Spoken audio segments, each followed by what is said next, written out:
And welcome, ladies and gentlemen, back to the Valley of the Judged. I am your one and only gaming monk, better known as Mildra, and with me is my good brother here in the temple, making his debut in the valley for a special, a little bit impromptu kind of episode. The one and only Enix, the man who cursed everybody during the during the Archelon Chronicles actual play. Oh my god, it's so good to be here. Oh god, not again. So we are back. this is, like I said, a special. I know that this is going to be a very unorthodox week for the Valley of the Judged, and this is not going to be an isolated case. I have a feeling, but we are. But this is a particular thing that kind of dropped in my lap, and given my relationship with the TTRPG space in Italy, I felt it was something that I had to cover in some form or another. Now Italy this, do be putting out good stuff. yeah, Italy do be putting out good stuff. hmm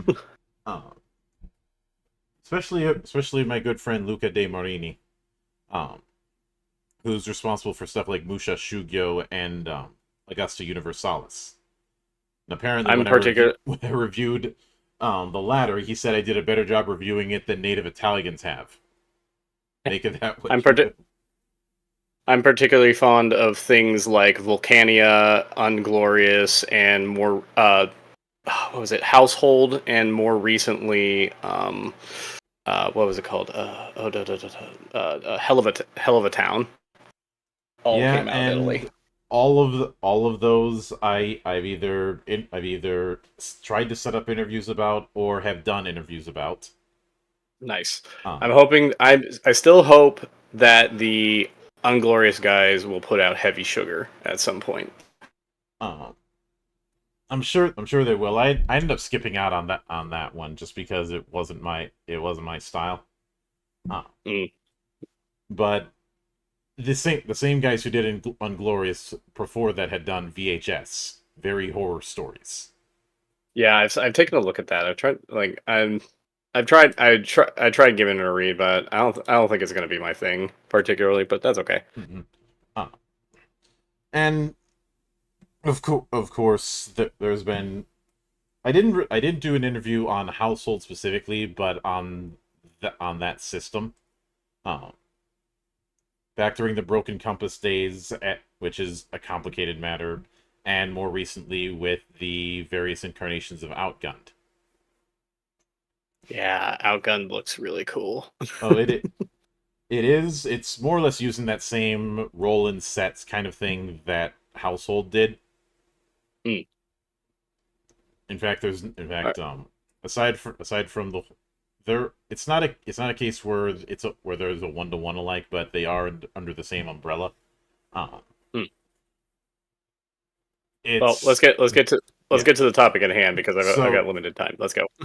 Vileborn, even though it was published by Horrible Guild, is the brainchild of the same guys who did Not the End, and unfortunately, also that means there's some associated with the Cowboy Bebop RPG, which I've made very clear I'm not fond of how that turned out. Uh, I I mainly took one glance at the Quickstart and I was like, oh god, no. it was probably the second quick start. The first one was great. I still have that one, but for various reasons, Mono Project Studio did not quite get the Hexus system because they were basically trying to put stats in it when being relatively statless in the traditional sense was a key part of Not the End. It was focused more on descriptive tags rather than stat numbers. Right. Uh, so it was a case of trying to fix what ain't broken. But Mhm. I don't hold the Cowboy Bebop RPG against them. And even Fumble GDR had one point wanted their name taken off it. But with Vileborn, it is described itself as a coming of age dark fantasy, which while while it would be very tempting to make a bunch of edgelord jokes, I'm not going to do that here because unlike some shows, I do not pretend to be above the subject matter. I want to make a quick note on that elephant in the room because having read it, it very, very, very carefully walks that line between being like, okay, this is dark fantasy, this is interesting and good, and being just just being like edgelord angst. And the only issue I have is not necessarily with the material, but the sort of people it might attract. So Which is that's where something they have no control over. which is something they have no control over, and that's fine. So it's choose your group carefully if you're going to give this game a go. I can guarantee those kind of people you're referring to wouldn't be at my table. Not at my tables either, but because just the nature of us would filter them out. But yeah, see, at the same time, the people who would be at my table would be clowning on this world. There goes. Vileborn is a tabletop role-playing game with the gritty and adventurous flavor of a noble, dark coming-of-age novel. By playing it, you will experience the adventures of young heroes who must face the darkness of the world and learn to grapple with that within them. Vileborn is designed to tell stories of the hero's journey, the hard training and the conflictual relationship with your mentors, the exploration of your dark heritage and the fear of the urges that come from it, the camaraderie and bonds that only adventures in a dangerous world can forge. All right. Okay, so before we get too deep into all this stuff, I want to take a step further back and say that the first thing that I thought when I looked at this quick start is I love how they laid it out. It reminds me of everything I really liked about the Fantasy Flight Star Wars beginner boxes, in that it is teaching you to play the game step by step as you go through the adventure, instead of slapping like the basic rules at the beginning of the book, then slapping an adventure at the end and just saying, yeah, just go, you'll be fine. Yeah, so like having this, I think more quick starts need to do this and should do this, because you shouldn't be afraid for your quick start to be a quite literal tutorial on how your game starts, because it will make your players and your customers, frankly, understand your game better immediately as they go through the quick start, which is what a quick start's supposed to do. Yeah, I've told people to think of quick starts as akin to demo discs for video games. Yes. Yes. Which, one, gets the point across very easily. Two, gives me an opportunity to piss off the ivory tower. Yeah, so I love this layout. This is fantastic. More people need to keep doing this. Yeah. Just keep this up. This is great. And I will also note that I enjoy the art setup that we have here. So the art's very nice. Given who's involved, nice. It certainly fits. It opens the first part of it. A perfect storm opens up with a fair bit of setting info, and then explains what the Vileborn are, which is described as young adults with a dark heritage in a world that both despises and needs you. Congratulations, you're half monsters fighting monsters in a dark fantasy setting. Then that's all you really need to know. Where you are, a world ravaged by a crisis that the adults around you are powerless to confront. And both of those gives 3 paragraph length bullet points.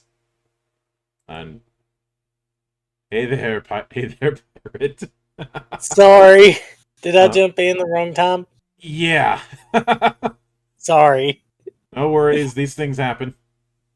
I'll get out and let you guys continue. I'm sorry. Right. I didn't know. Me back in about an hour.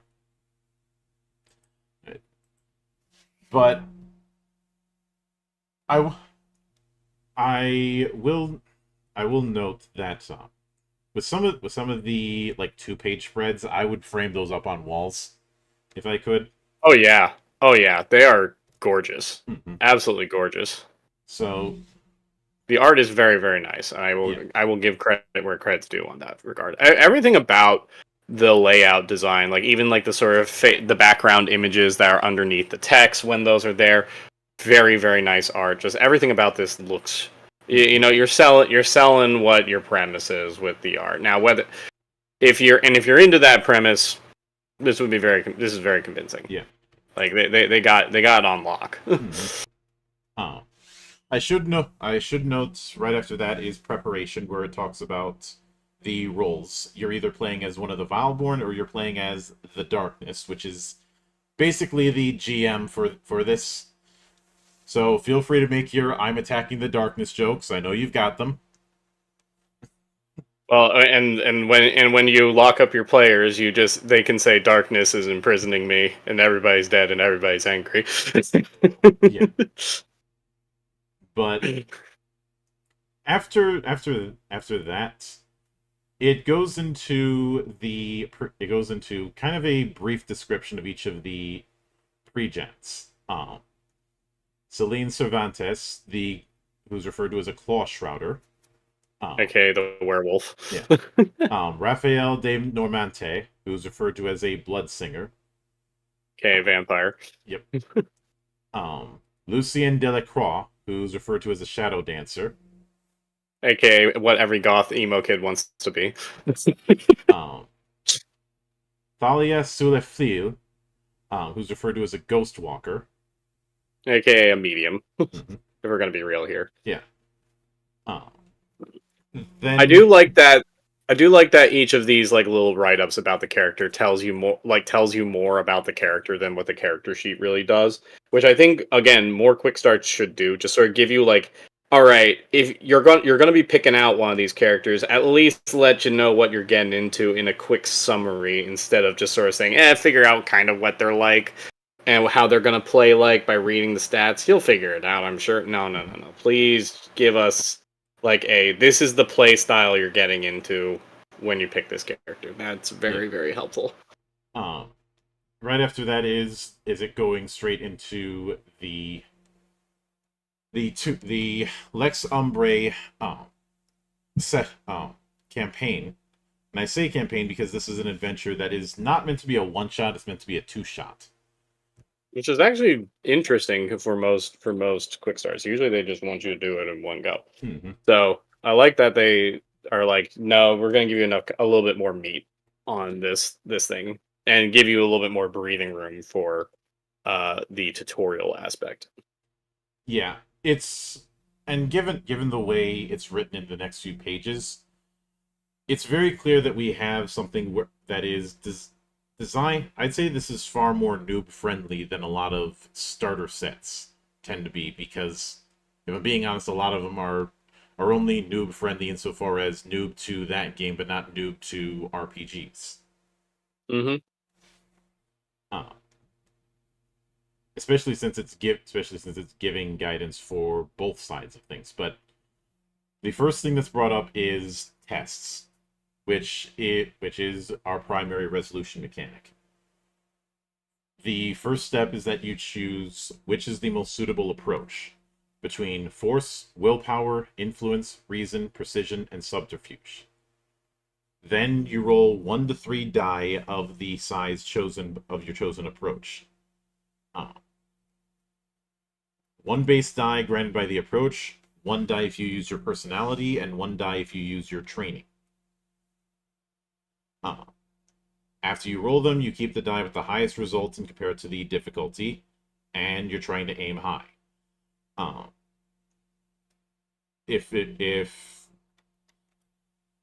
I do like that it's more about how the narration is going to go next, because if it's above the target, you narrate a success.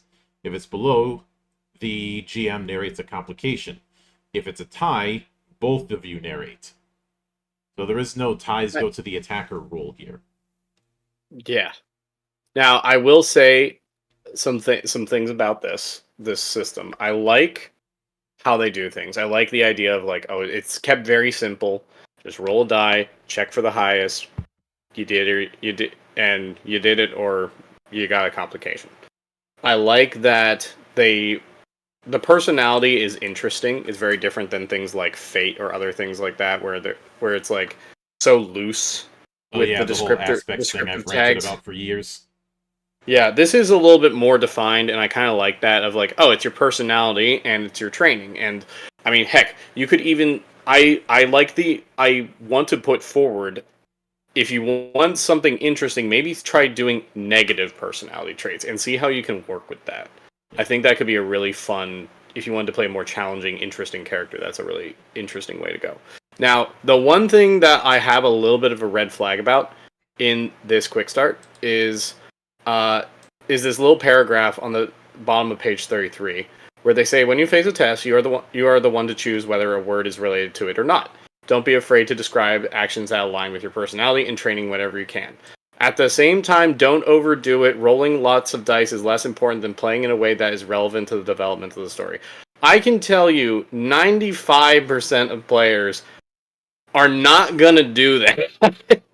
And frankly, I don't think that's something that you should be telling your players to do. I think it's actually a great opportunity to encourage your players to be really creative in how they approach a problem, to find creative ways to work in their training or their personality for those bonuses. Like really think about like, how can I make this work to get that bonus? And I think that will lead to better stories and better storytelling if you dangle that carrot in front of players to get them creative and thinking, and just telling them, no, don't try to min-max, guys. Don't try to get all those dice. It's like, guys, come on. Come on now.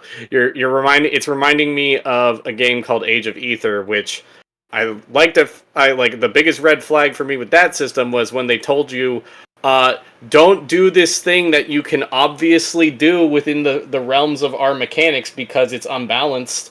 And it's like, well, bitch, if it was unbalanced, then why did you allow it to happen? I Instead of just saying, I understand what this is trying to do. I just think it's something that probably could have been better worded. Agreed. Yeah. Like that. I think I think a better way to approach it would be that if you're don't just say that you're using your personality or you're using your training. Go into how. Yeah, no, if you had said it that way, that would have been fine. I would have been totally cool with that because I think that's great. It's very creative. Encourages creativity. Yeah. Again, the carrot on the stick. The carrot dangling in front of your players to get them to really think about what they're doing and get creative with it. Yeah. But telling people just to not do something reeks of like makes me go to, you didn't balance this. You know. But now, as far as I'm sure that's not the case here, but it is a red flag. Yeah. Now, as far as the 6 approaches, each of them is going to have a different die size: D6, D8, or D10. Force is when you impose yourself and give your all. Willpower is when you summon your inner strength. Influence is when you resort to your ability to persuade. Reason is when you use logic, knowledge, and analysis. Precision is when you act carefully or meticulously. Subterfuge is when you bypass the rules and play dirty. This is a totally competent and somewhat different, but it definitely covers all your bases, for the most part, in terms of having broader ability scores. Yeah. So I'm fine with this. And right after that, they explain personality and training. And I do like that there's a dividing line in the sense that personality is defined by adjectives, whereas training is defined by verbs. Or nouns. Yeah, it kind of reminds me of the character creation sentence in Cypher. You know, my character is an adjective, noun, who, verbs. Yeah. I won't get into Cypher right now. I like the ideas of Cypher, and well, I won't get into that right now. Yeah. but yes, like having it be like very clearly personality is adjectives, training is verbs and nouns. It's very clear that so that way you can't just sort of cross into each other, and keeps it very, it keeps it defined. Mm-hmm. Is what I will say. I like that. Also, I will say, in regards to the success and the complication, which is what happens whether you beat or you don't beat the difficulty, I like that they have defined what you can get out of that. Mm-hmm. I like this better than something like Powered by the Apocalypse, and the reason why I like this better is because I like that it's like, yes, you can describe how you accomplish the goal that you set forth, or you can ask the GM to reveal a piece of information if you are investigating, remove a condition or wound, which is great, which is just like, because it doesn't necessarily have to be like, well, you have to use medicine to heal people. No. You can be creative in how you do this, because maybe you're just giving them a pep talk and getting them. You're giving them a pep talk and removing a condition or something or whatever. I like that. Yeah. Hold on one second. Oh yeah. I should also note in that same page is the difficulty setup.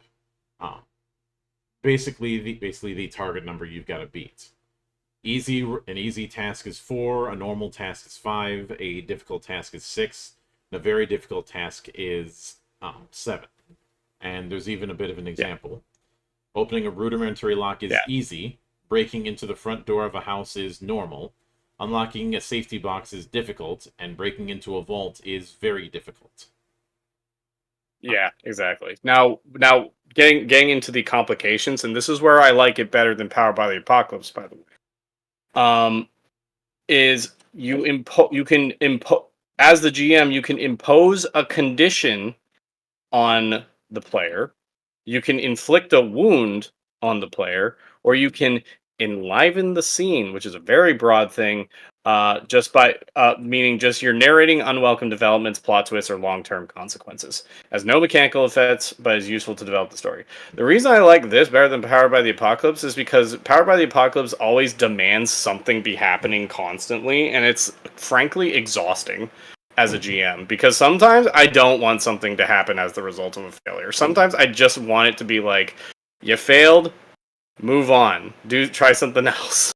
Not like, so the ability to just say, oh, here's a condition because you failed, because you fucked up picking the lock, and it doesn't really have anything happen except maybe you get pissed off that you can't get this thing to work, so you get the anger condition. That's great. Like, that imposes a consequence for failing without really having to impose like something ridiculous like Powered by the Apocalypse would demand you do. Like, oh no, you fucking failed to pick the lock, and now there's guards after you for some reason. Now, it's like yes, this is the nice halfway point, I will call it, between the constant fail forward of a lot of modern game design that I don't like, and the like just having nothing at all happen. This at least has something happen to make it meaningful, without it having to be like the GM has to constantly be thinking up something on the spot. So after a bit, it goes into the motive part of characters, which is divided into aspiration and duty. Aspiration is a personal goal, whereas duty is a task that the higher-ups, the order, has asked you to complete. In the case of the former, if an aspiration is related to a situation, you can bring it into play and instantly heal a wound. And duty, if it's related to the situation, you can instantly bring it into play and heal a condition. And I do like this too, because I think more games should have this, of giving you personal goals as a character. I mean, I think like you can have personal goals in any game, but having encouraging players to have them by giving some sort of mechanical benefit to it, I think helps people think about this more, because it should be something that's present in more games, because having a personal goal that you are constantly pursuing as a player, you will have so much more motivation to pursue it than just something laid out than just like sitting back and letting the GM tell you, well, you need to go do this, and you being like, okay, and letting the story just drag you along wherever you're supposed to go. Like, I've had characters in the past where it's like, I've got a crafting project that I want to complete, so now I'm motivated to go out and find the parts, keep working on it, keep doing things, maybe get funds in order to keep working on it and making it. And at the end of the day, I got something cool that I can now use as a player. And maybe this leads into some like new story perspectives of like, oh, I get to go show this off at a symposium or something. Like, having something for you to strive for in making it personal to you as both the player and the character is much, much, much more interesting than just a basic plot that the GM has to lay down that everyone can follow. I mean, it should always be alongside the main plot because the GM works hard on these things. But I guarantee you that GM will be so appreciative of having something to latch onto that they don't necessarily have to think of everything for. They can work with you on it. Mm-hmm. And of course, it is nice that example ways of interpreting the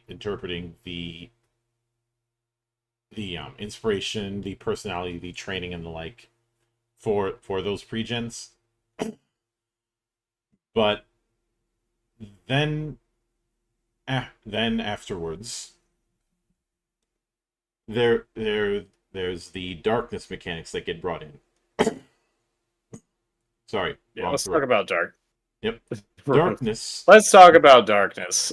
When a Vileborn interacts with the darkness, you will have to roll a special die that will make everything more dangerous and interesting.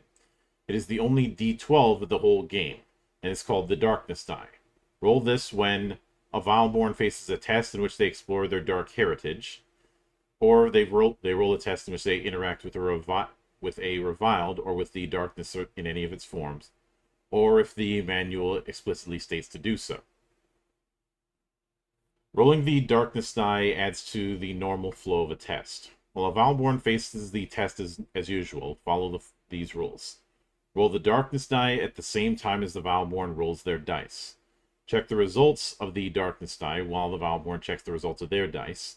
Narrate the outcome of the darkness die in addition to any successes and complications generated by the Vileborn's dice roll.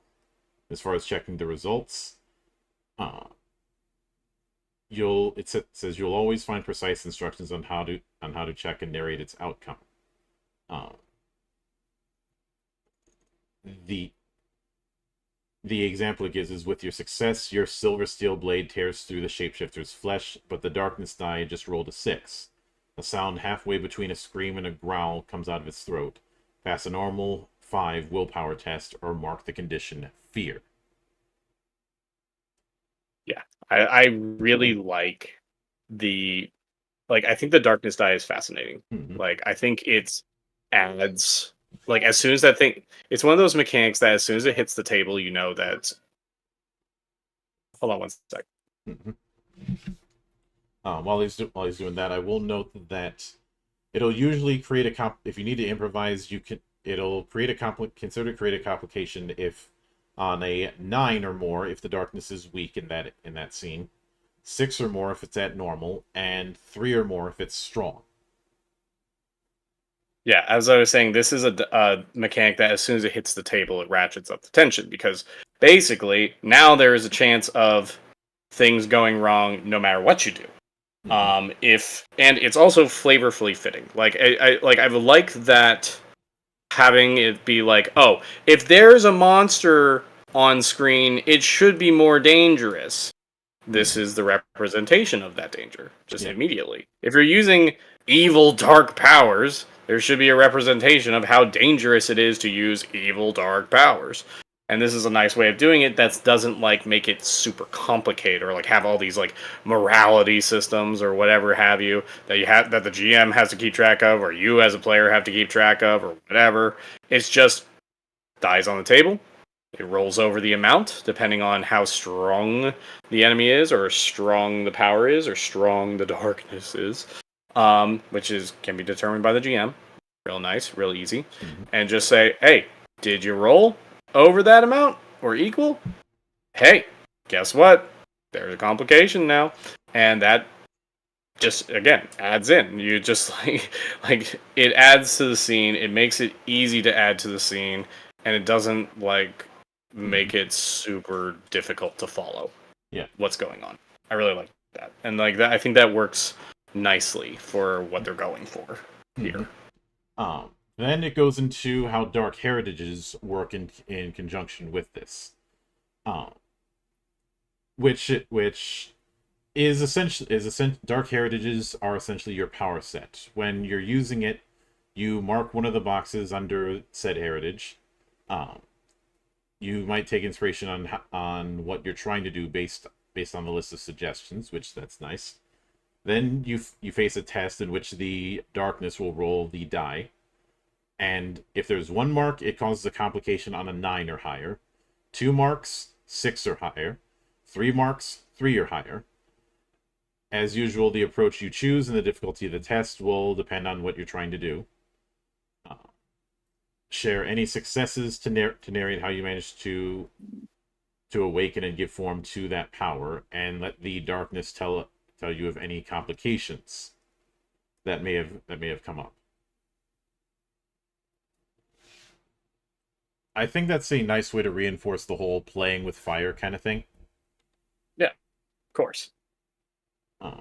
And it's further expanded upon with gifts and urges. Gifts are a unique power that you can utilize. Each gift has a positive and a small negative effect. And the example that is given with Raphael is he can hear someone's heartbeat and use that to deduce if they're telling the truth or bullshitting him. But focusing on that distracts him. So as long as that gift is marked, he has a -1 modifier on precision test die rolls. Yeah. So I like the gifts Mhm. idea. I like having that a little bit more defined powers. Because the Dark Heritage, while I understand, it makes it a little bit easier just to keep it loose. Because, I mean, this is primarily a narrative system. And having that like that, keeping it just like, here's basically what it is and some examples of what you can do, so that way you can just be creative with it and say, oh, this is what I'm doing with the power.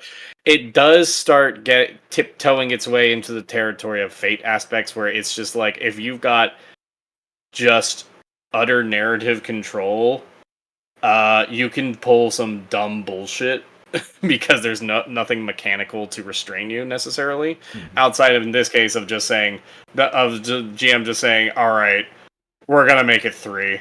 We're gonna make it a 3, and running down your little meter of stuff. But still, it's like, it's a little loose for my taste, but I understand why they did it. Yeah. On the other hand, there is urges, which is basically, I'd say this is the equivalent to, say, the thirst with vampires. Or, although if I wanted to use Vampire the Masquerade, I'd say the beast would be a more accurate affair. Just if you give into your urges, you after doing so, you can clear the marks on your Dark Heritage and gifts. But it is very much clear that that's meant to be a non-subtle thing if you give into temptation like that. Yeah, exactly. Like, it's something that's obvious, and if anybody catches you doing it, you're probably gonna get in trouble. Ooh. So remember, kids, if you're playing a vampire, like the example that they used in this right here, just go off to the side and drink that prostitute's blood. I'm sure no one will care if they don't see it. It's just like, now, come on, like. After that, they talk about challenges, which is essentially taking the die mechanic that we've had throughout this and doing a long form approach. The example that they give is the form of the extended test. Yes, is dealing with standing up to Igrodite for an initiation. Let's talk about facing her is difficult. Dissuading her from fighting is impossible. On the 3rd success, Igrodite reveals herself as a Vileborn and transforms into a creature halfway between a woman and a panther. Fighting against her now becomes very difficult, and every test against her will now include darkness. Then it gives a set of complications and the way the darkness die is going to be used, giving 3 different effects for if it rolls a 6 or higher, a 9 or higher, or a 12. Now, I will say, I get what they're going for here, and I think it's clever within the bounds of their system of dealing with, like, basically a boss fight, or frankly, combat. in general. I'm not sure if it's for me personally, just because I feel like there's a little bit of. I mean, obviously there's the. It's if you boil it down, then you're just getting successes when you're doing health-based combat or other things like that. But let's be real here. There is a little bit of something lost when you lose that sort of tactical feedback of like setting up a good thing and like knocking down your opponents and like having to like deal with something a little bit more than just I got a success. Oh, I got another success. I only need this many more successes before we end the fight. Though this does feed in nicely to a GM just saying, "Yeah, that's enough successes. We can end the fight now." Just like it feels, there is a little bit of an arbitrariness to it. I guess it's a little odd. I do like the darkness die powering how the opponents fight. That is kind of nice in making it a little bit easier to manage your opponents instead of having to like do every single action and have them in the initiative and having to control them and blah blah blah blah blah. It just kind of makes for a nice easier way of doing combat.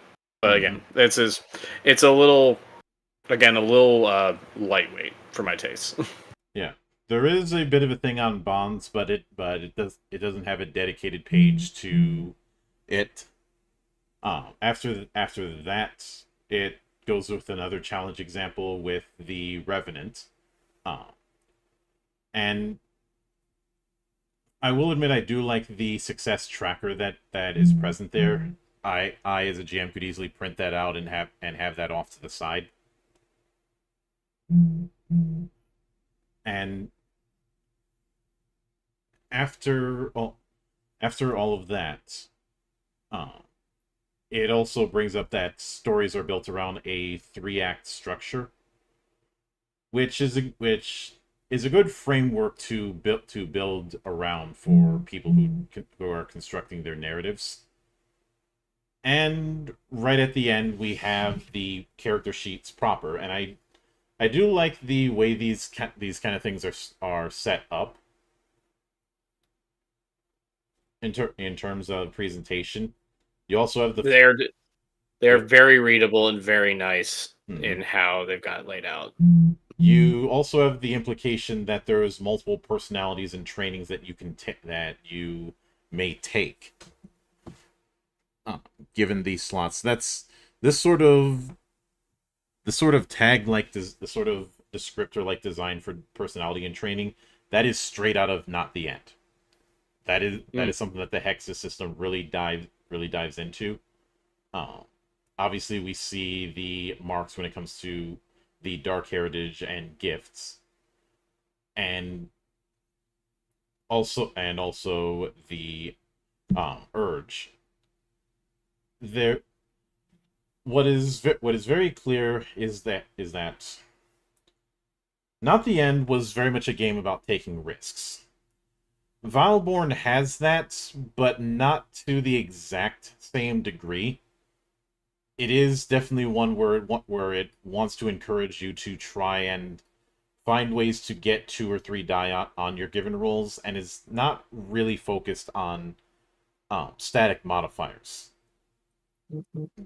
It's definitely more focused on narrative first. It's focused on telling a story about, young adult fiction in a stark fantasy world.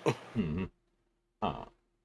Also, I do like that they at the back of the page the back of the book they put a little cheat sheet that could be used in regards to both the characters, the way tests work, the darkness die, and all that. I do have a feeling that if when the Kickstarter for Vileborn goes live, that there's probably going to be a black D12 to as part of a stretch goal or something like that to represent the darkness die. But overall, if I had to compare this to anything I've covered previously, the closest analogy, and it is somewhat on the nose, would be all of their strengths. In both cases, you are dealing with that whole mixed heritage setup, This is significantly different in tone, obviously, since all of their strengths was very much trying to channel Wesley Snipes' Blade. Oh yes. I mean, the name alone kind of says it, and I remember seeing comments about how people accusing it of being a Blade knockoff, which is kind of stupid. I mean, I think we could stand for more Blade knockoffs, but that's just me. Well, it's just, is it really a knockoff when they're so blatantly homaging? But I would say that for people who want something a little more tactical in their approaches, this is not going to be for them.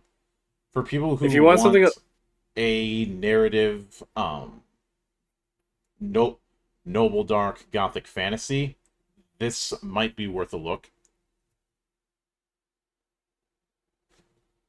if you're looking for something lightweight and you like young adult fiction, I guess this is a good way to go. Well, they talk a bunch about young adult fiction, but based on the framework here, I don't think it's limited to that. It's just that young adult fiction lends itself very well to the hero's journey. Yeah, and the reason I specify young adult and not like children's literature, which can also go into plenty of dark territory, is that this is very obviously geared towards being like too dark for a kid's book, probably too immature for an adult book. So it falls into that weird young adult territory. I don't know about that. Have you seen what passes for adult comedy these days? God, don't even get me started on how bad adult books written these days are. Well, they're all just porn. It's all porn. which I'm not gonna. Or if you want to know my bigger whipping boy, it's the self-proclaimed adult animation that is so blatantly trying to be a South Park wannabe. Yeah, we don't get into that, but yeah. Oh, I will note. I think there is potential here. Just be careful with who you're bringing to the table. Yeah. I think the only thing I might ask for is some sort of what I've called extra effort mechanics.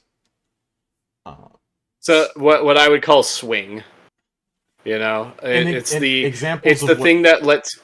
Oh yeah, go on. Examples of what I mean would be things like willpower in World of Darkness, edge in Shadowrun, light side and dark side points in Star Wars FFG, Moxie in Eclipse Phase, but some sort of limited resource that refreshes between sessions that you can use to give yourself a little bit of a push, but you can't rely on it. Yeah, it's what I would call the swing factor, because this also extends to things like exploding dice in Deadlands Classic, or other things like that, or just crits, in something as simple as D&D. I don't consider crits or exploders to count for this, because those are things that are at the mercy of RNG. Yeah, but the reason why I include them is because I like to broaden the term to what I call swing factor, which is literally just anything that lets you beat the odds that are set before you. Like anything where you can take a situation that you're very, very unlikely to beat, and lets you have a chance to do it anyway, is very, very exciting and very hype. Yeah. If I were to house rule something like that in this system, probably some sort of gambit where you can give yourself an extra die, and this could possibly be the only way you could break the 3 die limit. But if you fail, you suffer a wound. Yeah, and I would be cool with that. Like again, the sort of like just something, a little extra something for that, for those rolls is always nice to have.